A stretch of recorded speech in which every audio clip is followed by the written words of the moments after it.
his channel. Jason here. So, didn't get to make a video last week. Things have been busy. My wee one was sick, the missus was sick. We've had family over, getting ready for the holidays and all that good stuff. So, alright, so before I forget, I just want to say thanks to everybody that subscribed to the channel. To tell you the truth, I didn't even think about subscribers and stuff like that. I just wanted to talk to people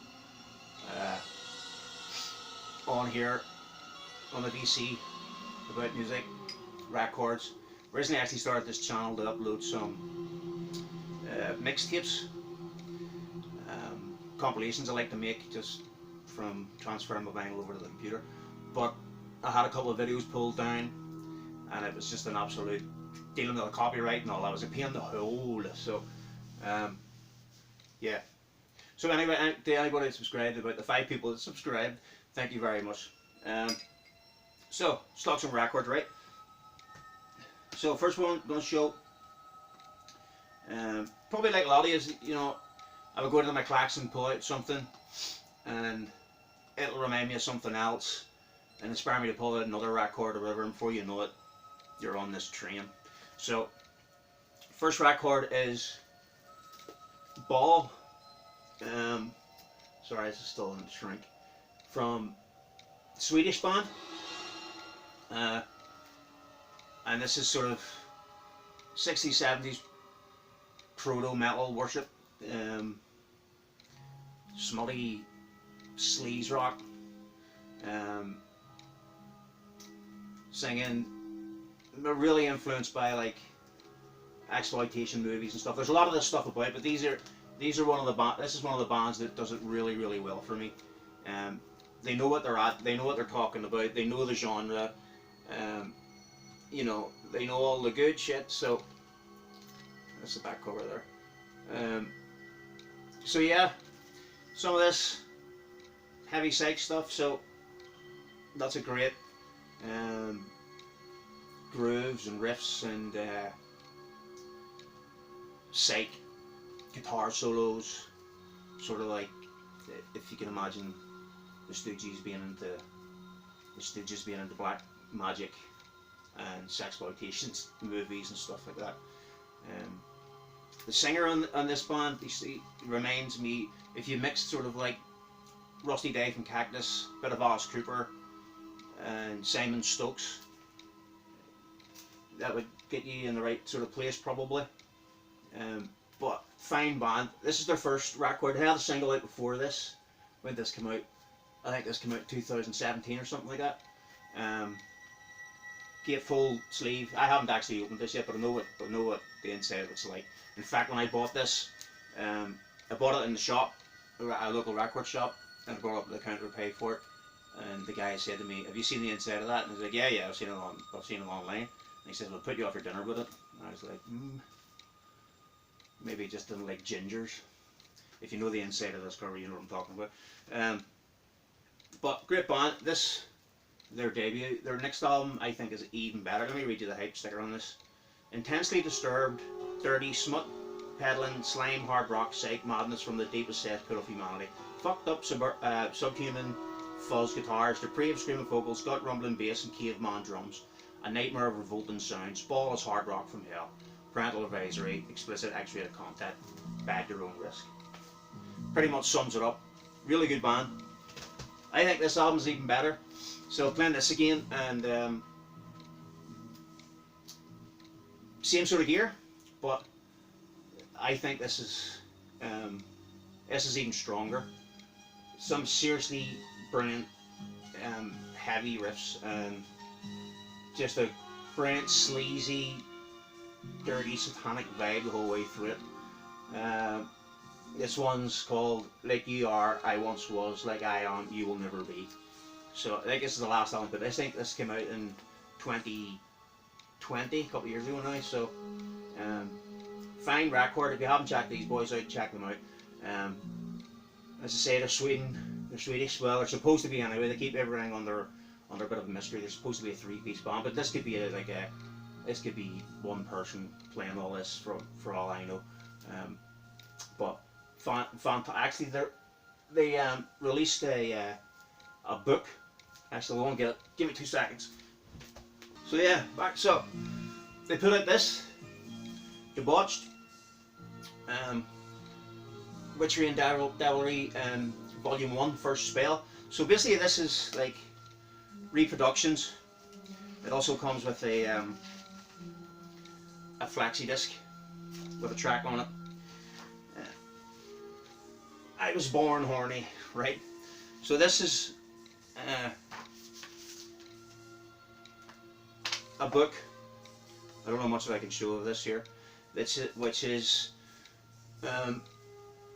reproductions of some of the witchcraft magazines, Devilsploitation magazines that came out in 50s, 60s and 70s. I've been waiting for somebody to do something like this for a long, long time. So the people behind Ball put this out, which is fantastic.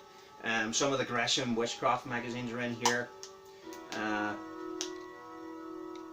And yeah, lots of hairy triangles, lots of naked men and women with goat masks on and capes and black candles and all that lovely, lovely, lovely, lovely stuff. So yeah, well worth picking up this if you're into that sort of stuff. I had a couple of books. I have a couple of books. I should have brought them up. They're in my book collection downstairs, called Bad Mags magazine, or Bad Mags books, and they're books about the whole exploitation magazines that were coming out, all the weird, fantastic magazines that came out in the 60s and 70s, stuff like that, and the great stories behind some of the publishers and stuff. So, but yeah, debauched. So this next one, if I show you this book, this record came out in 1990, and when it came out, it sent me head over tits into the death metal scene. Until 1991, 1992, I was behind and listening to a lot of death metal. And if I show you this book, the Necronomicon, first published in '77. So this was popular in the 80s and the 90s with a lot of blue sniffing teenagers, right? But if I show you that front piece and you look at that lettering, you'll know who I'm talking about, right? Or if I show you this necklace,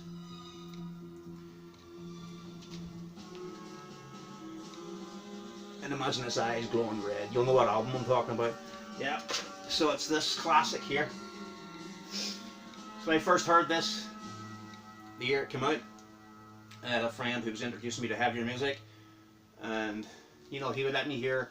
At that time, heavy metal was a broad church to me, so I was listening to everything from Def Leppard to Overkill. It didn't seem to make a difference to me. It was just all heavy metal, right? Then I started hanging about with this older guy, and it wasn't okay for him. That was the first time I became aware of the boundaries, you know, between, if you were going to listen to Def Leppard, you couldn't listen to Morbid Angel. So he would introduce me to records like Show No Mercy by Slayer, Endless Pain by Creator, Morbid Visions with Sepultura, Rigor Mortis Freaks, which is still one of my favourite heavy metal records. And then he started letting me hear death metal proper, modern death metal, you know, like Death Spiritual Healing. What else let me hear? Morbid Angels, Altars of Madness. And then he let me hear this, which absolutely blew me away. This record still, there's a lot of records I listened to back then that I just can't get my head back into the way. I can't put my ears back to what I was listening to then. Some of it just doesn't, like, it just can't get back into it. Some of the stuff still, some of the classics still sound amazing to me, and this is definitely one of those. So, what an absolutely fantastic record. The Trifiction logo, I drew that logo absolutely everywhere when I was a kid. I could draw that with my eyes closed, but absolutely loved this record and still do. Glenn Benton was amazing. The vocals on this too, like, This is before he really starts to do that real low guttural growl. I think he might have had problems with his voice or something he was saying on this. To me, this is one of his best vocal performances. I prefer the vocal style on this to what later came. I love the layered vocals and the way. Well, he did get a bit of stick for using the vocal effects, you know, the harmonizers and the sort of pitch shifters on the voice, because that was a big thing then, wasn't it? Was it the Massacre LP that had the text on saying no vocal harmonizers were used in this recording or whatever? But this album still sounds amazing. I still absolutely love it. When Legion came out, it seemed to take ages for Legion to come out, and when it did come out, it's another brilliant record. But no matter what they released, it was going to appeal in comparison to this for me anyway. Because I've been listening to this I've been listening to this daily for that amount of time. And yeah, the guitar playing, the rhythm, every song on it is just it's just fantastic. And obviously, if you're a death metal fan, you know this, and it's just one of the best there ever was. And back then, Glenn Benton was superb too, wasn't he? He knew how to keep the band in the press. And he said some of the most ridiculous shit you'd ever heard in your life. Like they didn't like to fly because it got too close to heaven and shit like that. And in this picture here in the back, he said it looks like the statue's glowing because they were afraid of their presence. It's a brilliant album. Still sounds absolutely amazing, and it's just a classic metal album to me. Alright, something about that remind me of this Metasploitation gem by Exorcist, especially the song Lucifer's Lament on this. It sounds like Pro Deicide. It has the vocal harmonizer and stuff on it, just get that brilliant atmosphere and vibe. So this is basically, well, a couple of guys out of Virgin Steel put this together as one of those studio projects to make a bit of money, make up for some of the debt they had to give back to their manager or something like this. They made a deal. Give them studio time, and they put out a couple of records. The next one here as well I'm going to show. Put it out into the underground market, try to make some money back on it. And this is like a sort of concepty thing about the witch trials and stuff like that. But totally brilliant. Inspired by they were going for that black metal, early thrash, and stuff like that. So. Burnt Offerings, Death by Bewitchment is brilliant. Say Lucifer's Lament, cracking tune. It's got different bits and pieces through it. Say concept sort of record.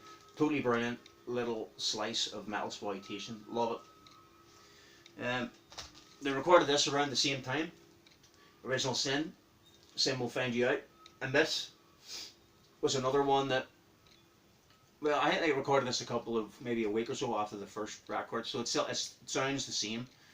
But I think the concept for this, this was going to be called Satan's Daughters or something. And I ignored this one for a long time because of that cover. It's pants. It doesn't sound like this record does, you know. Does not suit it at all. And I think the singer from Virgin Steel got his sister to sing on this. And they used the same guys basically because I think it's Nightmare Theatre. Maybe a different drummer or something. I'm not too sure, but yeah, and they put it out as an all-girl band. This picture in the back obviously isn't the band. So, but this is brilliant metal music on this as well, and the singer is absolutely fantastic. And if they'd have just done the thing about these two albums. Look at that logo, it's just shit, isn't it? If this had had a really good cover art, and if it had went with Satan's Daughters, the original title for the band, and got like a hand-drawn logo or something, this shit would be amazing. So, but it still is amazing, still superb, great record. Another female fronted band, Hellion, The Black Book. So this is a good slice of. This came out in 1990, I think. And this is a concept album as well. And it's sort of there was supposed to be a book come out with this record. The vocals on this, Anne Boleyn singing on this is absolutely fantastic. She was the one that started New Renaissance records and stuff. So I've always liked Hellion. Stuff on this like Storm Rider is absolutely brilliant. They do a cover of the Immigrant Song, which you could do without the heavy metal version of the Zeppelin classic, which I've never been massively into anyway. And it has bits of narrated stuff and all through it. The concept itself doesn't really work. It's supposed to be something to do with her tracing her ancestry back to Scotland and coming over to Scotland and then ending up getting framed for murder. Strange things start happening. As I said, it's supposed to come out with a book to tie into the album, but never happened as far as I'm aware anyway.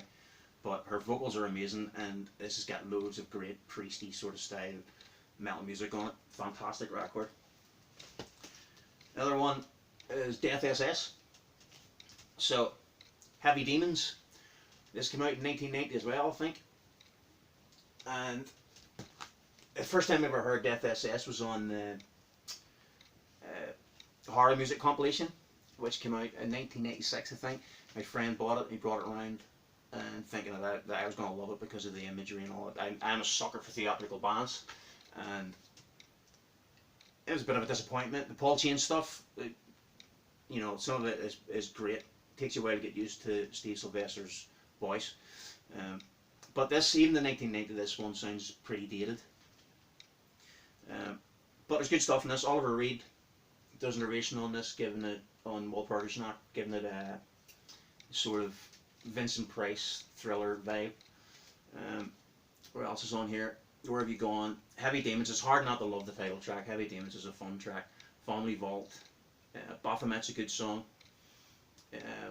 Family Vault, the vocal lines in it remind me of This Flight Tonight by Joni Mitchell, or maybe the Nazareth cover version of it.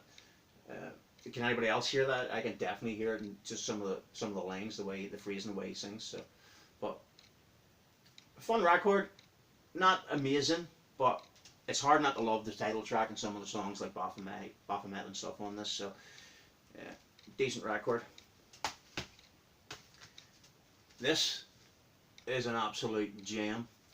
So, Feretri, I think that's how you pronounce it. Another Italian band. This is a very, very reliable band. They always put out great records. Sort of horror, doom, gothic metal, in the best sense. Is creepy organ, drums from the grave, real deep drums on it. Brilliant, simple, heavy riffs. Just great at creating brilliant moods. Hidden in the Graveyard is fantastic. Sinister Gleams is probably what a lot of people wanted the first Ghost record to sound like, instead of the snowboard that it ended up being. But Gaze of the Owl is brilliant. Her Side is pure doom. That cover is beautiful in its simplicity, isn't it? And yeah, from what I've seen, I've never seen these boys live, but some of the footage I've seen of their recent live shows, they are knocking it out of the park. I'm definitely going to have to get off my hole and go and see them. So, Abysmal Grief, superb Italian doom. Yeah, so it made me pull out this, right? And honestly, I bought this when it came out. Ghost. And yeah, the cover with Salem's Lot, actually, the cover is a rip on a movie called Moonchild, which came out in, I think it originally came out in the 70s, but it was re-released during the video boom of the 80s with a different cover, and they ripped off the Salem's Lot cover on it, but it has a face on it with the bishop's mitre and stuff on it, and it's very, very, very like this. I think this cover was done by the guy of Wattien, but this record is Jesus, I struggle to get through this. I bought this when it came out, as I say, and the other night I played it the whole way through, and I just stuck with it to try to listen to it, and I think it was about the third or fourth time I've ever listened to this record the whole way through. I actually think this band are better when they're knocking out the pop metal songs like Square Hammer and Rats and stuff like that. My young son, he's 5 years old, he loves those songs, but this is just hard to get through. There's some good guitar melodies and stuff on it and give a good vibe, but But to me, the best song in this is the instrumental at the end of it, Genesis. And fair play to these boys, you know, for doing something so theatrical and maybe getting young people interested in heavy rock and stuff again. But this is fucking hard to get through.